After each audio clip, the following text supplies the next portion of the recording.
How you guys doing? It's Jonesy with 6 Star Garage, and we're just going to be going over what we accomplished on the EJ257.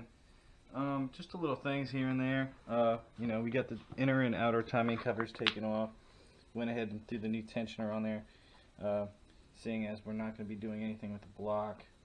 We're going to go over the some pulleys, the cams, and some issues you might run into while you're doing your own engine. And also, we'll be here today with our buddy Jeremy. What's going on? And Jeremy's going to go ahead and explain to you about the pulleys. Timing belt pulleys, 130,000, which was past due. Don't sleep on your maintenance intervals. They're shot. They sound like they're full of sand. They're all rough. If you just did a belt, they'd be what? I mean, you could eventually shred the belt, right? If they would start causing vibration, noise, like you could end up getting a brand new belt to fail early if you were to leave those on. Most quality kits you buy, though, you're going to get new ones with it. We had a weird discrepancy with this kit, which is what, a Gates? It was a good quality brand kit, but the two replacement pulleys aren't identical to the ones that came off. They're identical to each other, but on the originals you had one where the face was a little recessed, and even the mount on the back, it's so little I don't think it actually is a difference. But dimensionally they look about the same. They look exactly the same. I don't think it's going to be an issue where we need to track down the vendor and see about a wrong part being put in or anything. They probably just simplified it and have these in on all the new ones. And you've got this little guy too to swap. And that'll be your two pulleys right here and here. And it comes with what that? And it also comes with tensioner. Got your cog pulley right here, which you can hear that one's no good. Oof. Yeah. So, and we also got this one up here, which doesn't seem to be making any noise, but has a fair bit of wear on it. So, past its expected life expectancy.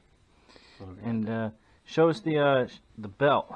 Oh yeah, and our belt. This has a 130K original miles on it. Never been serviced. Not so good. You got a big handful of crap. We're gonna go ahead and talk about cams and the cam pulleys and how fun it was to take those off. So maximum torque required. Starting off, I want to say that I highly recommend if you're going to be doing a lot of work on Subarus. These are great tools. They do cost a good chunk of change. I did manage to get, I think, the majority of the EJ25 Subaru tools for mainly the WRX and the STI engines for roughly somewhere around $500.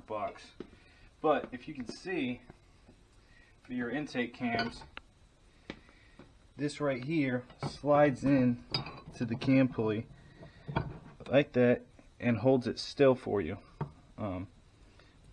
Break those awful intro. These are also oil relief valves right there in the intake side of the cam, and they're introverted bolts.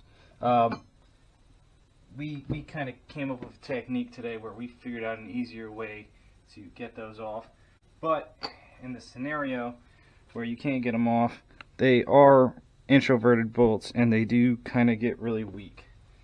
Whereas in this scenario, the entire side of it rounded out, and no, we have not got the socket off yet. We just hammered a 17mm 12-point on it to get it off.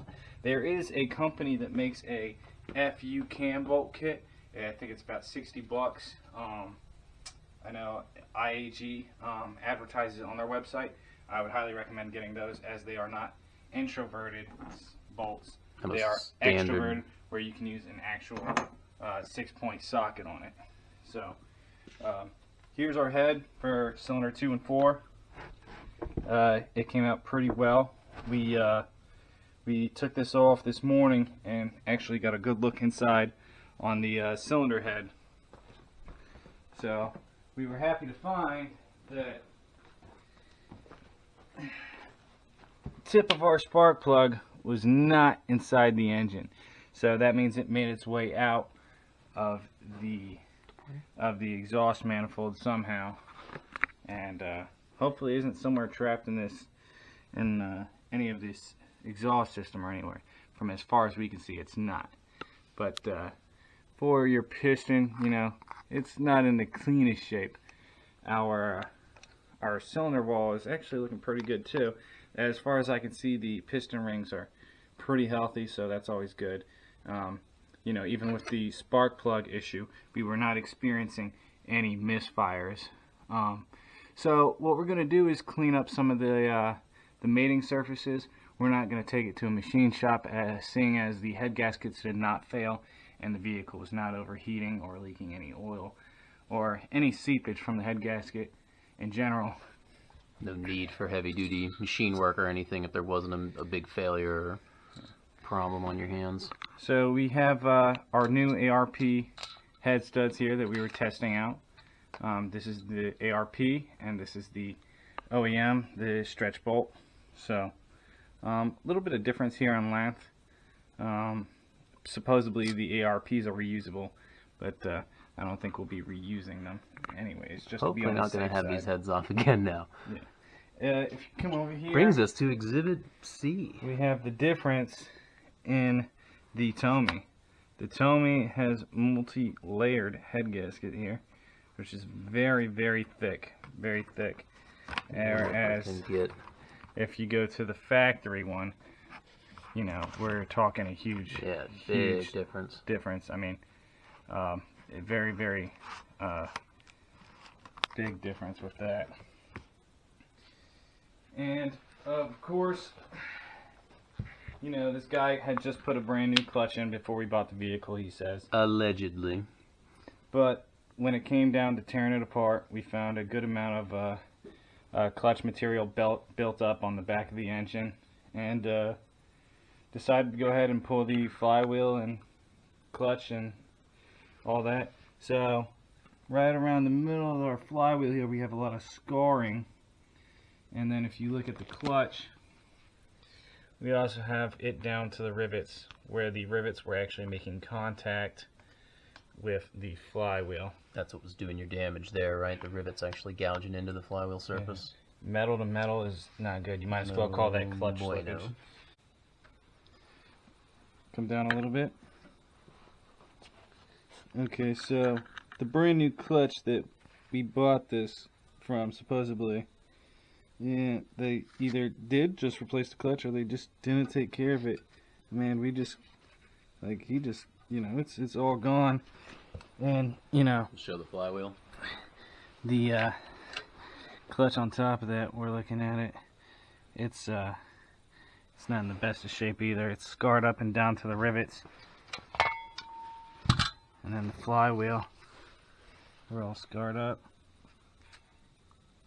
So unfortunately, we're gonna have to take up more time to get more stuff to get this girl running perfect. Right. And then our pressure plate, Also pressure plate, also evenly worn with scarring. So not sure if the guy didn't break the clutch in, didn't know how to drive it, but the scarring is no bueno. Due for full replacement. The unexpected stuff when you open a motor up. And we'll be going with a Exetti Stage 1 clutch, seeing as we won't be racing this engine. Longevity build, bro. Yes, longevity. But I think we went over the turbo. The turbo's in good health, so that's you know, yeah, no shaft play. a very good thing. Happy to find that. Hopefully we'll be looking at bolting up a nice brand new pretty header to this engine, and it will go with our NVIDIA downpipe and our NVIDIA cat back. Ooh. Even though we have Shh. Carb legal. From Mexico streets. Carb legal, guys. Did you get into the taking the head bolts out? Only do you want to use a heavy duty 14 millimeter 12-point socket. I went as far as buying a $58, 12-point 14 millimeter socket and half-inch from Snap-on, just due to the fact that I ended up breaking quite a few extensions. Quite the little graveyard over here. And even ended up rounding off a 14 millimeter 12-point socket. So yeah, I don't know if someone was in here before, but these head bolts are no joke and do require some heavy duty tools.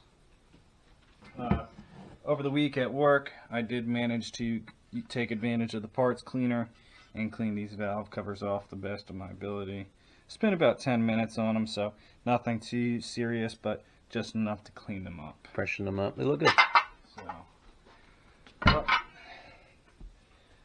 that's all we got for you today, guys.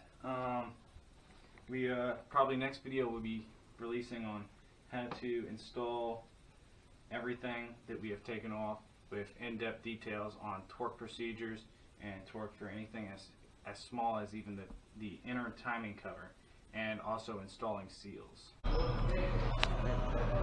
Alright guys, we're at I Am Burger after a long day of wrenching on the EJ. Of course, we ran into our last two things that we had a little frustration with. The two cam mounting bolts. Two cam bolts and top. The turbo support bracket bolt, the upper one. So yeah. Here we are. We're at I Am Burger, or I'm Burger, and got some beer, some hot sauce, some ketchup, funky looking chips, and then sweet potato chips. Yep. Right? We had 2 Angus burgers. So as far as the car goes, we're looking at possibly having to tap that upper turbo support bracket, but hopefully that's not the case. But yeah. Well, I'm going to scavenge a couple of the cam bolts off the Forester junkyard engine. Also have those extra bolts from another engine. They were what, 20-some torque? Well, it should have been 23 foot-pounds, but we snap-on gun rattling its ass off. Yeah, they weren't budging. So worst case scenario for that support bracket, we're gonna have to tap it. But we're gonna enjoy this food, and yeah.